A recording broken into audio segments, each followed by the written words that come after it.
നമ്മുടെ നിയമസഭാ തെരഞ്ഞെടുപ്പിൽ ചില മണ്ഡലങ്ങളിൽ നമുക്ക് യാതൊരു പ്രഡിക്ഷന്റെയും ആവശ്യമില്ല, ഒരു പ്രവചനത്തിന്റെയും ആവശ്യമില്ല. ചില സ്ഥാനാർത്ഥികളൊക്കെ വിജയിച്ചു നിൽക്കുകയാണ്, നമുക്ക് ഒരു തെരഞ്ഞെടുപ്പ് നടത്തേണ്ട ആവശ്യമേ ഇല്ല. അങ്ങനെ ഒരു മണ്ഡലമല്ലേ പുതുപ്പള്ളി? പണ്ട് തൊട്ടേ എനിക്കൊന്ന് ഉമ്മൻചാണ്ടി സാറുള്ള കാലം തൊട്ടേ അവിടെ അങ്ങനെയൊക്കെ തന്നെ. 1970 മുതൽ അവിടെ വിജയിക്കുന്നത് ഉമ്മൻചാണ്ടി സാർ തന്നെയാണ്. അദ്ദേഹം മരിച്ചതിന് ശേഷം അദ്ദേഹത്തിന്റെ മകൻ ചാണ്ടി ഉമ്മൻ അവിടെ വരുന്നു.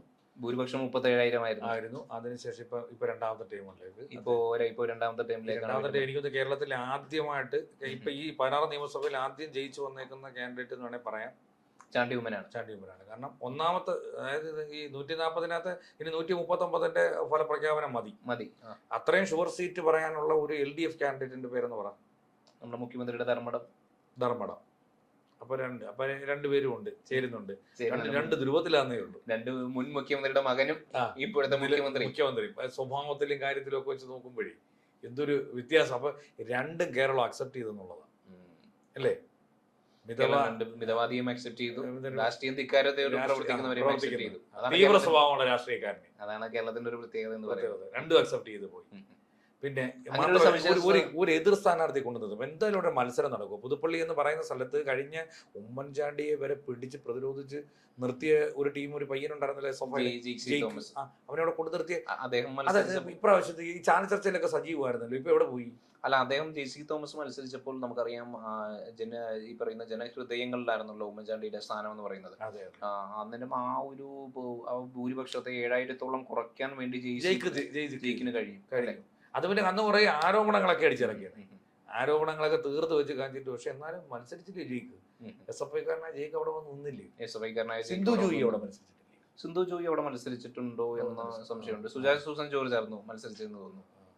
ഉമ്മൻചാണ്ടിക്കെതിരെ മത്സരിച്ചത് സൂസൻ ജോർജ് ആയിരുന്നു. ജയിക്കിനെ കൊണ്ടുവന്ന് നിർത്തി. ജയിക്കിനെ 2 ടൈം അവിടെ നിന്നല്ലോ. ജയിക്ക് 2 പ്രാവശ്യം അവിടെ മത്സരിച്ചിട്ടുണ്ടായിരുന്നു. ഉമ്മൻചാണ്ടിക്കെതിരെ മത്സരിച്ചു. ഇത്തവണ ജയിക്കിന്റെ പേര് കേൾക്കുന്നില്ല, ചാനൽ ചർച്ചകളിൽ പോലും കേൾക്കുന്നില്ല. ജയിക്ക് മതിയാക്കി ഇനിയിപ്പോ വല്ല വിദേശ വിദ്യാഭ്യാസം അങ്ങനെ വല്ലതും തേടി, അല്ലെങ്കിൽ യൂറോപ്പിലേക്ക് വല്ലതും പലായനം വല്ലതും ചെയ്തു. അത് നമുക്ക് പറയാൻ കഴിയില്ല. CPM നേതാക്കളല്ലേ, ഒന്നും നമുക്ക് പറയാൻ കഴിയില്ല. AK ബാലന്റെ മക്കളെ പോലെ, AK ബാലന്റെ മക്കളെ പോലെയോ അല്ലെങ്കിൽ മറ്റു തോമസ് ഐസക്കിന്റെ മകളെ പോലെയോ ഒന്നും നമുക്ക് പറയാൻ കഴിയില്ല. പ്രകാരമായിരിക്കും എന്നുള്ള കാര്യമൊന്നും നമുക്ക് പറയാൻ കഴിയില്ല. പക്ഷെ എന്നിരുന്നാലും ഒരു സവിശേഷത നമ്മൾ ഇതിൽ കാണുന്നത്, കേരള നിയമസഭയിലേക്ക് നടക്കുന്ന തെരഞ്ഞെടുപ്പ് നടക്കും മുന്നേ വിജയിച്ചിട്ടുള്ള 2 കാൻഡിഡേറ്റ്സിന്റെ പേര് നമുക്ക് ഉറപ്പായിട്ട് പറയാൻ പറ്റുന്നുണ്ടെങ്കിൽ, ഒന്ന് മുഖ്യമന്ത്രി, മറ്റത് മുൻ മുഖ്യമന്ത്രിയുടെ വെല്ലുവിളിയില്ല. ധർമ്മടത്തൊന്നും ഒരു വെല്ലുവിളിയില്ല. രാവിലെ ജയിച്ചെങ്കിൽ പോലും ചുമ്മാ ഒരു ഭൂരിപക്ഷം മാത്രം നമ്മൾ കൗണ്ട് ചെയ്താൽ മതി. നമ്മളെ എത്രമാത്രം ധിക്കാരം ഉണ്ടെന്നോ എത്രമാത്രം ധാർഷ്ട്യം ഉണ്ടെന്നോ ഒന്നും ഒരു കാര്യമില്ല. ജയിച്ചിങ് വരും എന്നുള്ള കാര്യത്തിൽ യാതൊരു തർക്കവുമില്ല. ഭൂരിപക്ഷം മാത്രം നമ്മൾ 138 സീറ്റിലെ ബലം മാത്രം നമുക്ക് ആകാംക്ഷയോടെ കാത്തിരുന്നാൽ മാത്രം മതി എന്നുള്ളത് മാത്രമേ ഉള്ളൂ. ഇതിപ്പോ നമ്മുടെ വേറെ കോൺഗ്രസിന്റെ ഏതെങ്കിലും കാൻഡിഡേറ്റ് ഉണ്ടോ അങ്ങനെ ജയിച്ചു വരാൻ? വേറെ കോൺഗ്രസിന് നമുക്ക് കഴിയുന്നത്, എനിക്ക് തോന്നുന്നു തൃക്കാക്കരയിൽ ഉമാ തോമസ് ഉണ്ട്. തൃക്കാക്കരയിൽ ഉമാ തോമസ് ഉണ്ട് അത്തരത്തിൽ വിജയിക്കാൻ. അതും അഖിൽമാരാണ് ഇത് വിട്ടേരെ. അതൊന്നും നമുക്ക് പിക്ചർ അവിടെ ഒരു സ്ഥാനാർത്ഥിയല്ലേ, അതിനെ കുറിച്ച് ചർച്ച ചെയ്യാനില്ല. എതിർ സ്ഥാനാർത്ഥി ഇതൊന്നും പറയാനൊന്നുമില്ല. ഇതിപ്പോ നമ്മള് ഏകദേശം എത്രയായിരിക്കും പ്രഡിക്ഷൻ? ഒരു ചാണ്ടി ഉമ്മന്റെ ഭൂരിപക്ഷം എന്ന് പറയുന്നത് എത്രയായിരിക്കും? 30-35,000 ആയിരിക്കുമോ, അതോ 30,000 കടക്കുമോ? എങ്ങനെയാണ് താങ്കളുടെ പ്രഡിക്ഷൻ? 30,000 വരെ പ്രതീക്ഷിക്കാം.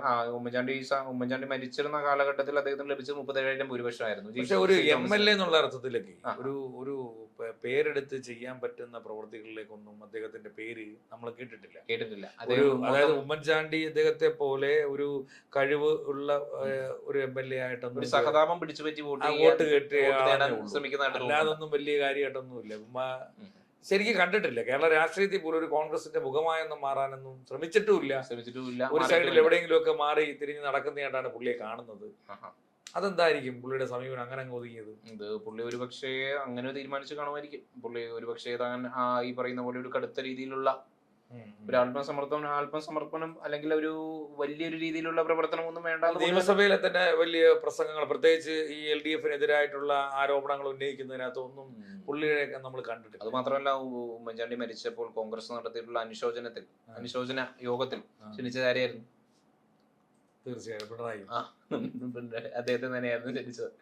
അപ്പൊ എന്തുകൊണ്ടായിരുന്നു ഗണേഷ് കുമാറിനെ ക്ഷണിക്കാതിരുന്നത്? അതെ അതെ അത് തന്നെ പറ്റത്തില്ല അതാണ് ആ ഒരു വ്യത്യാസം എന്ന് പറയുന്നത്. അതാണ് അത് നമ്മൾ ഈ പറയുന്ന പോലെ ആ ഒരു ഒരു തരത്തിലും ചാണ്ടി ഉമ്മൻ എങ്ങും പിണറായിയെ പറ്റി മോശമായി പറയുന്ന കേട്ടില്ല. ഇല്ല എന്റെ അച്ഛനെ സംരക്ഷിച്ചു എന്നാണ് പറഞ്ഞിട്ടുള്ളത്. അതെ എന്റെ അച്ഛനെ സംരക്ഷിച്ചു. എനിക്ക് തോന്നുന്നു അതുകൊണ്ട് മറ്റ് കോൺഗ്രസ് നേതാക്കന്മാർക്കൊക്കെ ചാണ്ടി ഉമ്മനോട് ചെറിയ അതൃപ്തി ഉണ്ടെന്ന് തോന്നുന്നു. അതൃപ്തി ഉണ്ടായിട്ടും കാര്യമില്ലല്ലോ. അദ്ദേഹത്തിന്റെ മണ്ഡലം വിട്ടുകൊടുക്കാൻ പറ്റാത്തതുകൊണ്ട് അവര് അവിടെ സ്ഥാനാർത്ഥിയാക്കിയതാണ്. പക്ഷെ പുള്ളി ഇങ്ങനെ കോൺഗ്രസ്സുകാരോടൊപ്പം നടക്കുന്ന കേട്ടോ, ഒരു കോൺഗ്രസ് യാത്രികനായിട്ടോ ഞാൻ അധികം കാണുന്നില്ല. ഞാനും കണ്ടിട്ടില്ല അധികം. മണ്ഡലത്തിൽ ആ മണ്ഡലം വിട്ട് വേറൊരു മണ്ഡലത്തിൽ പോകുന്നയാട്ടോ. ഞാൻ ഉമ്മൻചാണ്ടിയുടെ മകൻ അർത്ഥത്തിൽ കേരളം ഒട്ടാകെ ഓടി നടന്നൊരു പ്രചരണം ഇപ്പൊ പി.ഡി. സതീശൻ നയിച്ച നിലമ്പൂർ. പക്ഷേ അദ്ദേഹം ഒരുപാട് വീടുകൾ കയറി ഇറങ്ങി അല്ലെ? മറ്റേ പി.വി. അൻവറിന്റെ തെരഞ്ഞെടുപ്പുമായിട്ട് ബന്ധപ്പെടുകൊണ്ട് അദ്ദേഹം ഒരുപാട് വീടുകൾ കയറി ഇറങ്ങി. പക്ഷേ നമ്മൾ കണ്ടുവരുന്നത് മറ്റു പാലക്കാട് ഉപതെരഞ്ഞെടുപ്പിലൊന്നും ഇദ്ദേഹത്തെ നമ്മൾ കണ്ടതേയില്ല അല്ലെ? അതങ്ങ് കണ്ടില്ല. പാലക്കാട് ഉപതെരഞ്ഞെടുപ്പ് നടന്ന സമയത്ത് ശരി ആ പ്രദേശത്തൊന്നും കണ്ടിട്ടില്ല. അദ്ദേഹത്തെ കണ്ടതേയില്ല. അത് എന്തുകൊണ്ടാണ് ഞാൻ ചോദിക്കുന്നത് യാത്രകളിലും കണ്ടില്ലല്ലോ. യാത്രകളിലും ഇദ്ദേഹത്തെ കാണാത്തൊരു കാര്യം എന്ന് പറയുന്നത് കേരളത്തെ കോൺഗ്രസിനെ ആരാണ് ഇപ്പൊ പിടിമുറുക്കിയിരിക്കുന്നത്? ഷാഫി പറമ്പിലാണ്. മറ്റേ അത് യുവത്വത്തിന്റെ ഭാഗമായിട്ട് ഷാഫി പറമ്പിൽ പിടിമുറുക്കിയിരിക്കുന്നു. ബാക്കി മൊത്തം വി.ഡി. സതീശന്റെ കൈവശം. അതെ. അപ്പോ എനിക്ക് തോന്നുന്നു ഇദ്ദേഹം തുറന്നു പറഞ്ഞല്ലോ, ഷാഫിയുമായിട്ടും രാഹുലുമായിട്ടും എനിക്ക് അഭിപ്രായ വ്യത്യാസം ഉണ്ടെന്ന് ഇദ്ദേഹം തുറന്നു പറഞ്ഞിട്ടുണ്ട്.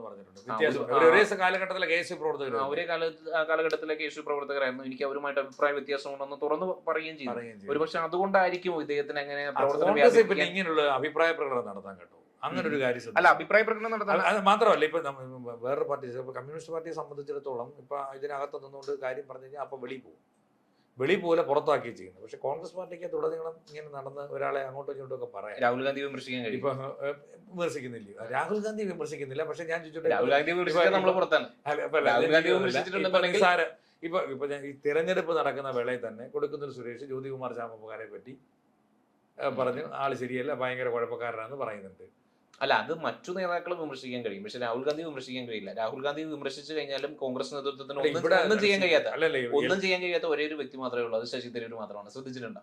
പുള്ളി എന്നിട്ട് ശരിക്കും അലക്കിയല്ലോ. പുള്ളി പിന്നെ BJP-യിലേക്ക് പോകുന്നു, ശശി തരൂർ നിലവിട്ട് പെരുമാറുന്നു എന്നൊക്കെ പറഞ്ഞ് കോൺഗ്രസ് തന്നെ എത്രയോ കോൺഗ്രസ് തിരിച്ചു പറയുന്നത് മാത്രമേ ഉള്ളൂ. അദ്ദേഹത്തിന് കോൺഗ്രസ് നിന്ന് പുറത്താക്കാൻ കഴിയൂ ഈ നേതാക്കൾക്ക്? അദ്ദേഹം എന്തുമാത്രമാണ് BJP പുകഴ്ത്തിയിരിക്കുന്നത്, നരേന്ദ്രമോദി പുകഴ്ത്തിയിരിക്കുന്നത് എന്തുമാത്രമാണ്? മാത്രമല്ല അതുമായി ബന്ധപ്പെട്ട് കമ്മിറ്റിക്ക് വിദേശയാത്രയും പുള്ളിയാണ് പോയത്. അതുമായി അപ്പോൾ ഞാൻ പറഞ്ഞു വരുന്നത്, ഒരുപക്ഷെ നമ്മൾ ഈ ചാണ്ടി ഉമ്മനെ തെരഞ്ഞെടുപ്പിന്റെ ഗോതയിലോ അല്ലെങ്കിൽ ഈ പറയുന്ന പോലെ കോൺഗ്രസിന്റെ പ്രചരണത്തിലോ വ്യാപകമായി നിലമ്പൂർ കണ്ടിരുന്നു, വീടുകൾ കയറി ഇറങ്ങിയിരുന്നു വ്യാപകമായി. ഇതൊരു കാര്യമുണ്ട്, ഇതിന് നിയമസഭ തെരഞ്ഞെടുപ്പ് 140 മണ്ഡലങ്ങളിലും പുള്ളി ഒരു അടിസ്ഥാന ഘടകമല്ലേ ഇവിടെ പോകേണ്ടത്.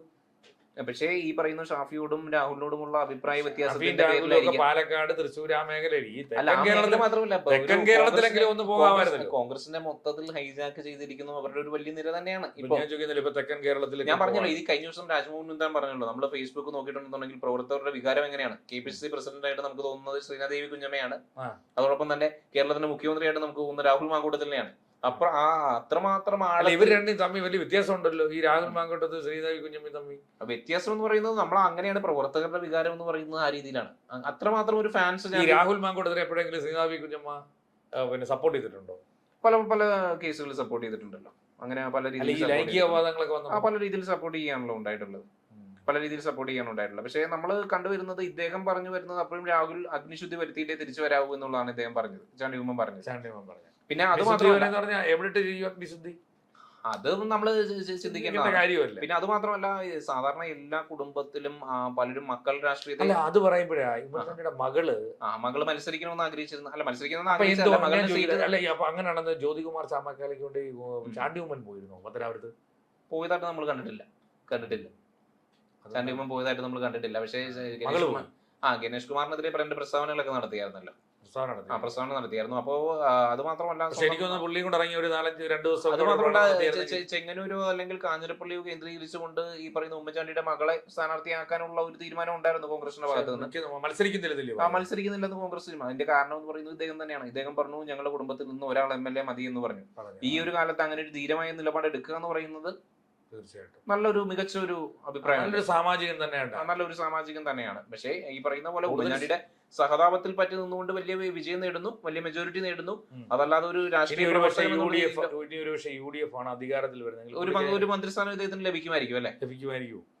മിക്കവാറും അതിൽ ലഭിക്കേണ്ടതാണ്. കൂടുതൽ ആൾക്കാർ തള്ളാനില്ലേ? അല്ല, ഇത് ഉമ്മൻചാണ്ടിയുടെ മകൻ എന്നുള്ള രീതിയിൽ അദ്ദേഹത്തിനോട് ഒരു സ്നേഹാദരവ് പ്രകടിപ്പിക്കുക എന്നുള്ള രീതിയിൽ 20 പേരല്ലേ പറ്റുള്ളൂ, ലഭിക്കേണ്ടതാണ്. 20 അല്ലെ 21 പേരല്ലേ പറ്റൂ. ഇനി അവരല്ലെങ്കിൽ ഒരു 3-4 പേര് അഡീഷണൽ ആയിട്ട് എടുക്കുമായിരിക്കും അല്ലേ? ഏതായാലും ഒരു മന്ത്രിസ്ഥാനം ലഭിക്കേണ്ടതാണ്. ഇനിയിപ്പോൾ അവിടെ കാല് വരുമോ ഇല്ലയോ എന്നുള്ളത് നമുക്കറിയില്ല. എന്നിരുന്നാലും ഈ പറയുന്ന പോലെ തെരഞ്ഞെടുപ്പ് നടക്കും മുന്നേ തന്നെ വിജയിച്ചിട്ടുള്ള 2 നേതാക്കളൊന്ന് നമ്മുടെ മുഖ്യമന്ത്രിയാണ്, പിന്നെ മറ്റൊന്നും മുൻ മുഖ്യമന്ത്രിയുടെ പുത്രനായിട്ടുള്ള ചാണ്ടി ഉമ്മനാണ്. അതിലൊന്നും യാതൊരു വ്യത്യാസവും ഇല്ല. അവർ രണ്ടുപേരും നിയമസഭയിലേക്ക് വിജയിച്ചു വരട്ടെ.